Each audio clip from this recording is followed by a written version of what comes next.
বিজেপির যারা ওখানে দুষ্কৃতী আছে তারা ভর দুপুর বেলায় তারা সন্তোষ যাদবকে গুলি করেছে এবং তাকে ওই স্পটেই তাকে মেরে দেওয়া। এটা পুলিশ তদন্ত করছে। আমি এই মুহূর্তে কিছু বলতে পারছি না, কিন্তু অবশ্যই জানাবো যে যেভাবে মারা হয়েছে বিজেপির এই দুষ্কৃতী যারা আছে এদের ইতিমধ্যেই প্রশাসনকে আমরা জানিয়েছি যে তাদের অবিলম্বে অ্যারেস্ট করতে হবে এবং এদের পিছনে মাস্টার মাইন্ড যে আছে তাকেও গ্রেফতার করতে হবে। মালদার ক্ষেত্রে আমরা শুনেছি এই মাথার কথা, এক্ষেত্রে অর্থাৎ নৈহাটির পানি ট্যাঙ্কিতে তৃণমূল কর্মী সন্তোষ যাদবের খুনের বিষয়ে আপনি কি মনে করছেন? নেপথ্যে মাথাকে এর মাথা আছে আমি এই মুহূর্তে বলছি না, যেহেতু পুলিশ এই মুহূর্তে ইনভেস্টিগেশন করছে, কিন্তু নিশ্চয়ই আমি জানাবো আপনাদের এর পিছনে মাথা কে বা কারা আছে সেটা কালকের মধ্যে আমি স্পষ্ট করে দেবো। কিন্তু কি কারণে গুলি চললো? 3:45 এরভাবে কিছু বোঝা যাচ্ছে না, কিছু বোঝা যাচ্ছে না। হঠাৎ করে সন্তোষ যাদবকে আজকে এইভাবে নৃশংসভাবে আজকে খুন করা হলো, এটা প্রতিবাদ আমরা জানিয়েছি এবং প্রশাসন আমাদের একটু সময় চেয়েছে, তারা পুরো জিনিসটা সামনে তুলে ধরবে। ধন্যবাদ আপনাকে।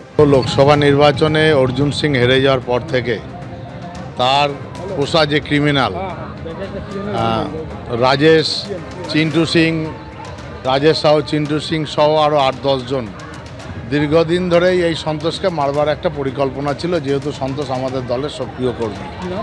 তখন সবাই মিলে ওকে ঘিরে নেওয়ার পর ও তখন পালিয়ে যায় যখন জোড়াবাড়ির সামনে, তখন ওকে ঠিক এই নাকের ওপরটাতে ওকে গুলি চালায় পরপর ওকে মানে মেরে ফেলার উদ্দেশ্যেই।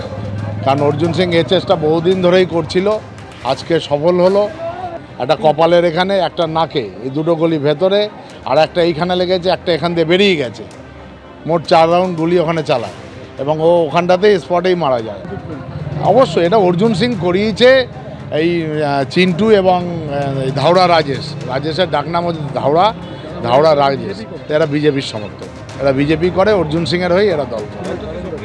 সন্তোষ আমাদের সক্রিয় কমিউনিটি, অস্বীকার করার কোনো জায়গা নেই। ঘটনা যে মেরেছে, যার নাম শোনা যাচ্ছে ধাওড়া রাজেশ, এ তো বন্ড ক্রিমিনাল, এ তো পুলিশের লিস্টেড ক্রিমিনাল। এর ব্যবসা হচ্ছে ওখানে ওই গৌরীপুর লাইনের ভেতরে, ধাওড়ার ভেতরে, ওখানে লাইনের ভেতরে চুল্লুর ব্যবসা, মদের ব্যবসা, মানে অসামাজিক কার্যক্রমের সঙ্গে দীর্ঘদিন জড়িত। বিজেপি করতো। বিজেপি আসার পরে ও 2019-এ তাণ্ডব চালিয়েছে। এবার ওর সেই ইয়েতে সুযোগও ছিল, একটা সন্তোষের ওপর ব্যক্তিগত বা কোনো ছিল, সেই ইয়েতে আজকের সুযোগ পেয়েছে, মেরে দিয়েছে এবং নৃশংসভাবে মেরেছে। গুলি তো 2-3 রাউন্ড করেছে, দেখা তো যাচ্ছে না, যেহেতু মোটামুটি দেখা যাচ্ছে, যেটা ক্ষত চিহ্নে পাওয়া যাচ্ছে 2 রাউন্ড করেছে, একটা নাকের এখানে করেছে, একটা মাথায় করেছে, তারপরে ইট মেরেছে। উদ্দেশ্য কী ছিল? উদ্দেশ্য তৃণমূল নিধন। এ তো বিজেপি করবে, এটা বিজেপি গৌরীপুরে বিজেপির মাটি হারিয়ে ফেলেছে। নৈহাটিতে তৃণমূল কর্মীকে গুলি করে খুন করার পর একেবারে থেতলে তাকে খুন করা হয় পাথর দিয়ে। আপনাদের জানিয়ে রাখি, মালদার কালিয়াচকের ছায়া এবার নৈহাটিতে। প্রকাশ্যে জনবহুল এলাকায় তৃণমূল কর্মীকে তাড়া করে খুন করে দুষ্কৃতীরা। নৈহাটিতে এলাকা দখলের লড়াইতেই তৃণমূল কর্মীকে খুন করা হয়, যেমনটা জানা যাচ্ছে। তৃণমূল কর্মী সন্তোষ যাদবের ওপর দুষ্কৃতীরা 4 রাউন্ড গুলি চালায়। টোটোয় করে যাচ্ছিলেন ওই ব্যক্তি এবং তারপর একেবারে তাকে ধাওয়া করে দুষ্কৃতীরা খুন করে। বিস্তারিত জানবো, কথা বলবো। আমাদের সঙ্গে রয়েছেন আমাদের প্রতিনিধি সমীরণ পাল। সমীরণ, যে বড় খবরে আমরা নজর রেখেছি, জানাও আমাদের বিস্তারিত। এর নেপথ্যে কারা, কি কারণে গুলি করে খুন করা হলো? পাপিয়া বিকেল 3:45 নাগাদ নৈহাটির গৌরীপুরের কাছে পানি ট্যাঙ্কি এলাকা টোটোতে করে যাচ্ছিল তৃণমূল কর্মী সন্তোষ যাদব এবং সেই সময় পেছন থেকে 2টি বাইকে করে দুষ্কৃতীরা তাকে অনুসরণ করছিল এবং সেখানে ছিল রাজেশ রাও। তারপরে তার টোটো থেকে পেরিয়ে 2 জন বাইক দিয়ে তার টোটোর পথ আটকায় এবং তাকে টোটো থেকে টেনে নামানো হয়। পুলিশ সূত্রে এমনটাই জানানো হচ্ছে। তারপর তাকে ফেলে পেটানো হয় এবং ইট দিয়ে তার মাথা থেতলে দেওয়া হয়। রক্তাক্ত অবস্থায় তাকে নৈহাটি স্টেট জেনারেল হাসপাতালে নিয়ে গেলে চিকিৎসকরা মৃত বলে ঘোষণা করে। পুলিশের পক্ষ থেকে দাবি করা হচ্ছে যে পারিপার্শ্বিক তথ্য প্রমাণ, অর্থাৎ সিসিটিভি ফুটেজ যেটা পুলিশ আধিকারিকরা সংগ্রহ করেছে, সেখানে কোনো গুলি চালানোর ছবি তারা পায়নি এবং স্পষ্ট দাবি করা হচ্ছে যে পাথর দিয়ে থেতলে মারা হয়েছে সন্তোষ যাদবকে। রক্তাক্ত অবস্থায় তাকে নৈহাটি স্টেট জেনারেল হাসপাতালে নিয়ে গেলে চিকিৎসকরা তাকে মৃত বলে ঘোষণা করে। পুলিশ আধিকারিকরা যেটা বলছে যে আশপাশ থেকে কেউ গুলি চালিয়েছে কিনা সেটা খতিয়ে দেখা হচ্ছে, কেননা দুষ্কৃতীরা বাইকে করে ঘটনাস্থল থেকে পালিয়ে গেছে। এখনো পর্যন্ত এই ঘটনায় কাউকে আটক বা গ্রেপ্তার করা হয়নি।